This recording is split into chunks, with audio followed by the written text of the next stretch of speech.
Hi, so in this video, we're going to be looking at an example for the standardization property, which basically looked at a way to take our random variable and to standardize it. So the expected value is 0, and the standard value is 1, to kind of see where this is kind of used. So we're going to go through an example. And here I looked up the Canadian statistics on height. And since I'm male, we're going to look at the male version. And then afterward, I'll kind of show you like the other versions. So what we have is the average height of men in Canada is 178 centimeters. And we know that the standard deviation is 7.5 centimeters. So in other words, we know the expected value of x is 178, and the standard deviation of x is equal to 7.5. And the question is, well, what percentage of Canadian men are taller than 166 centimeters? So 166 is actually my height. So I know none of you have met me, but I'm actually fairly short. So we're gonna see what percentage of the Canadian population, men, are taller than your instructor. If you're a man, you can switch this number up to your number. But we're gonna work with mine just to kind of help. And so basically what we're trying to figure out is the probability of people being taller than 166. Okay, so what is this? What we're going to do is we're going to standardize. And remember, in this case, what we can do is any function we throw at this is not going to change anything. So in other words, what we can do is we can just take the probability, we can standardize it. So to standardize it, we just subtract the expected value and we subtract the standard deviation. And we do the same on the other side.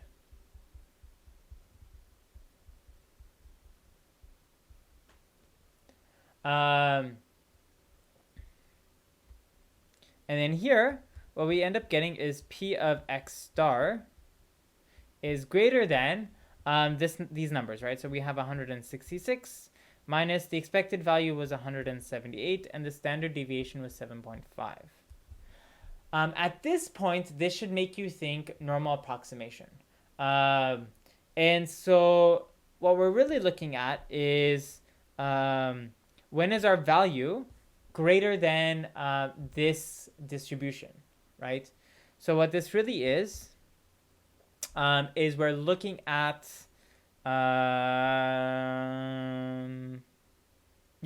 what we're looking at is when is x star greater than this. So we have the phi of 166. So here, let's kind of look at this, right? So if I have this, I have x star, or here I have this.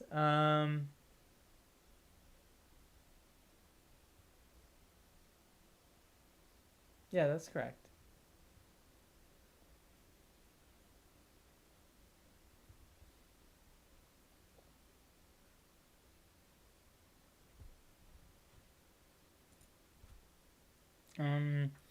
So what we kind of have is, actually this is wrong.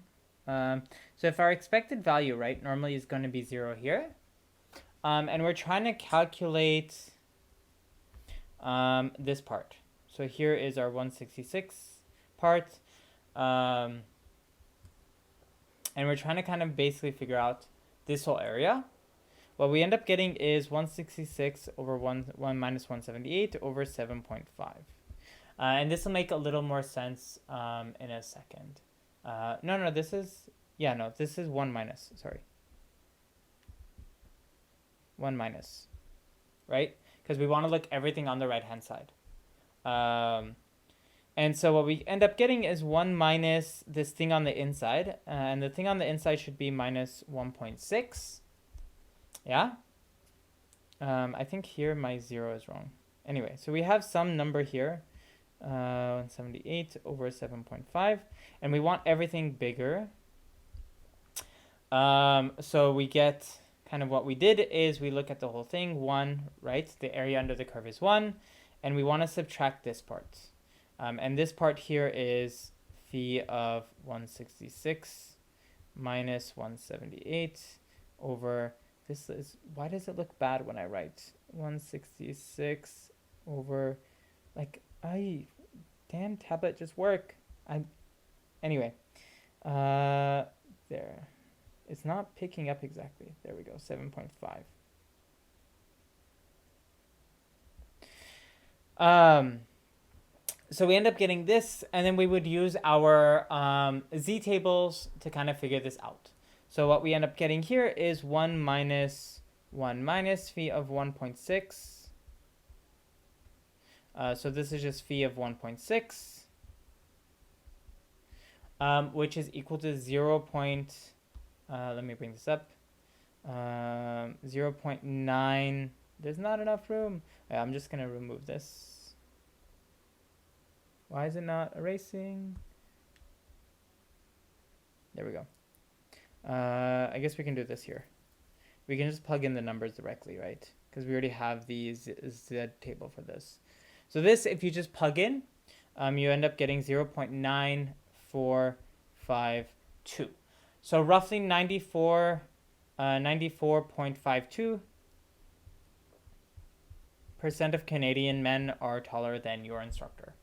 So if you want to have fun and try it for yourself, if you're a woman, the average Canadian woman is 164 centimeters, and the standard deviation is 7 centimeters for women.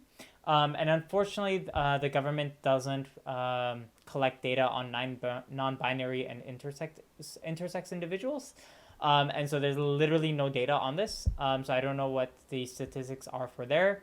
So choose whichever one you kind of feel better with, and or do the average of them, whatever you feel more comfortable doing, in order to see where you're at with that. Anyway, so we will stop here for this video. And in the next video, we're going to look at something called Chebyshev's inequality. So I will see you for that.